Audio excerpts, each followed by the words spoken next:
안녕하세요. 반갑습니다. 반갑습니다. 저희 회사가 개인에서 법인 전환을 좀 고민하게 되어서 네네네. 개인부터 시작하셨다가 성장하신 차에 법인 전환을 깨하시는 분들이 좀 있지 않을까? 개인으로 할 때보다 법인으로 하게 되면은 이제 대외 공신력이 좀 올라가요. 그래서 은행에서도 좀 그렇고 투자를 받을 때도 좀 그런 것들이 있어가지고 많죠. 신박한 세금 정보 신세적. 법인으로 하시게 되는 이유가 거기서 좀 많이 갈리더라고요. 개인 사업자가 매출이 좀 증가를 하면 성실신고 확인 제도라는 게 있어가지고 일정 매출 이상이 되면 이제 좀 꼼꼼하게 세무신고를 해야 되는, 꼼꼼하게도 아닌데? 좀 제출해야 되는 서류가 좀 많아져요. 그런 이유로 좀 하시려고 하시는 분들도 계시고 후대에 자산을 승계하기 위해서 법인 전환을 하시는 분들도 계십니다. 신규 법인을 그냥 설립하셔서 하셔도 되고, 아니 개인 사업자 업력을 계속 이어가서 법인 전환을 하셔도 되고. 법인 전환을 하시게 되면은 그 개인 사업자일 때 사업장에서 벌어들인 수익하고 그 자산 가치를 가지고 영업권이라는 걸 계산합니다. 개인 사업자는 사실 대표자 본인 그 자체잖아요. 이 법인을 만들어 놓고 그 법인한테 얘 딱 가져가라 이렇게 하는 거거든요.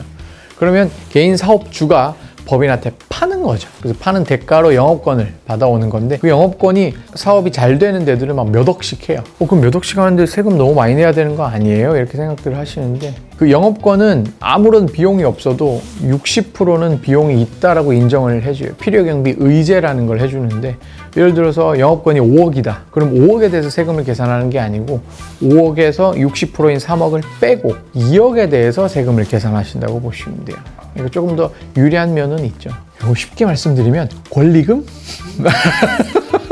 한 방에 알아들으셨죠? 1층이 이제 권리금이 좀 많잖아요. 권리금 산정할 때 포스기 보고 고객 수가 얼마인지도 좀 보고 세법에서 정하는 방식으로 영업권 평가도 하는데, 영업권 평가를 했을 때 이만큼 금액이 나오면 그거에 대해서는 권리금으로 달라고 할 수 있는 거죠. 법인은 기업가치평가를 그런 방식으로 합니다. 영업권 평가 방식처럼 그렇게 합니다. 최근 3년치 손익하고 평가 기준일 당시의 재무 상태를 가지고 가중평균해 가지고 기업가치 평가를 하죠. 좋고 나쁘다라고 하기는 좀 그렇고요. 그 회사의 상황에 맞는 방식으로 좀 선택을 하셔야 돼요. 신설법인을 할 거면 신설법인을 해서 그렇게 하시면 되는데, 만약에 이 업력이 중요하고 그 개인 사업자일 때 적용받고 있던 세제 혜택이 있으면은 신규 사업보다는 개인 사업자로 그 법인 전환을 통해 가지고 그 혜택을 고스란히 이어받는 방식으로 하시는 게 좋죠. 공문서상 업력을 지키는 건 아니고요. 법인 전환을 하다 보니까 왜 이 개인 사업자가 폐업했는지 사유서를 기재를 하는데, 거기 법인 전환이라는 게 있어요. 그래서 개인의 재무제표를 그대로 떠서 법인으로 옮겨가기 때문에 그런 법인 전환이라고 보시면 되고, 이게 업력으로 인정이 되는지 아닌지 여부는 한번 확인해야 될 부분이기는 합니다.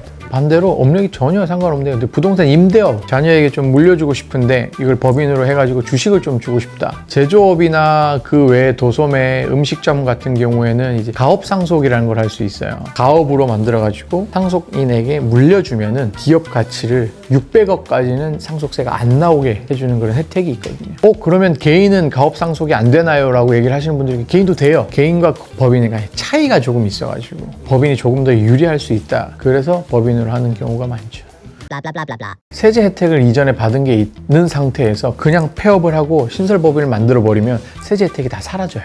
고용증대세액공제라든지 통합고용세액 같은 것들은 이게 3년 동안 관리를 하다 보니까 계속 유지를 하거나 혹은 늘어나야 되는데 2년 차까지 받고 폐업을 해버리면 여기서 빵으로 확 줄어드는 거잖아요. 그럼 그동안 혜택 받은 거 다 토해내야 되거든요. 근데 법인 전환을, 세간면 법인 전환을 하게 되면은 공제를 그대로 받아서 계속 이어갈 수 있다라는 그런 점이 있죠. 그래서 법인 전환은 꼭 상담을 통해서 어떤 식으로 하실지에 대한 그거는 좀 확인을 하셔야 돼요. 이분은 진행은 안 한 케이스예요. 진행 안 한 케이스인데 법인 전환은 하고 싶으신데 부동산을 가지고 자기 건물에서 이제 개인 사업자를 하시던 분인데 법인 전환을 하려니까 사업용 건물이랑 부동산 토지까지 다 같이 승계해서 해야 이전에 받았던 세감면이나 세액공제 같은 걸 다 받아갈 수 있는데, 취득세가 이제 중과세가 되는 거예요. 서울에 있어가지고 판단을 했을 때 오를 것 같지가 않아. 중과세가 되더라도 감면은 되거든요. 50% 감면은 되는데, 오늘 시뮬레이션을 하죠. 저희가 법인 전환을 했을 때 혜택하고 캐시인, 캐시아웃을 했을 때 캐시아웃이 좀 더 크거나 캐시아웃이 좀 비슷하거나 하시면 잘 안 하시는 경향이 있죠.